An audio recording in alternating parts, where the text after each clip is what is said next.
Hey everyone! My name's Atena and I'm an ELT editor and writer. Today I'd like to give you a tip that will hopefully help your students with sentence transformations. Sentence transformation tasks appear in almost every exam, and the Grade 8 exam is no exception. But recent mock tests have shown us that some students are really struggling with this task. What my students always found difficult was deciding which part of the sentence they actually had to change, and sometimes they would change words and phrases that they didn't need to change. So here's what I told them. There's one simple thing that students can do to make sentence transformations a little bit easier. Let's have a look at this example, which actually comes from the Central Examination Board's exam guidelines. We have, there aren't any skate parks in my area, and there, gap, in my area. And we have to complete the gap using no. The first thing you can do is ask your students to identify the words and phrases that are the same or very similar in both sentences. In this case, we have there and in my area. Next, ask your students to cross out these words and see what they have left. We have aren't any skate parks. So how can we say aren't any skate parks using no?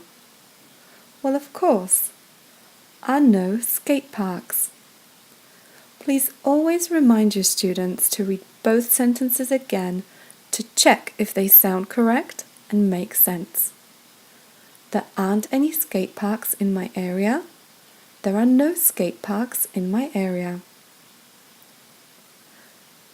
Okay, so this was a short sentence.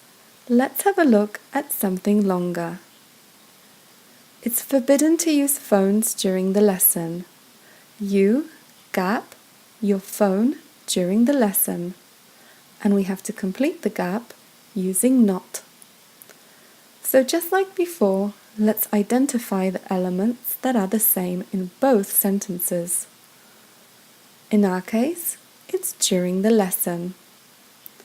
Earlier, I also mentioned identifying elements that are very similar. And here we have phones and your phone. So let's get rid of that as well. What we have left is it's forbidden to use. How can we say this using not and starting with you? We actually have two answers this time. You mustn't use your phone during the lesson. You aren't allowed to use your phone during the lesson.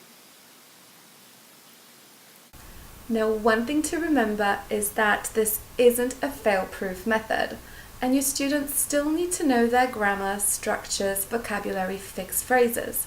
No tip is going to help if they don't know that. But this does make the task a little bit less daunting, because it's easier for some students to work on a chunk of language than on a whole sentence. I've also noticed that this doesn't work 100% of the time. But at A2, B1 level, which is the level of the Grade 8 exam, this usually works about 4 out of 5 times, so not bad. Now, if you'd like more practical tips like this, then please have a look at my book, REPETYTORIUM Ósmoklasisty. And if you'd like some exercises for your students, then please go to my website, atenajuszko.com, where you can download the first part of my ebook devoted just to sentence transformations. I hope that you and your students find it useful. I'll speak to you soon. Thanks for watching. Bye!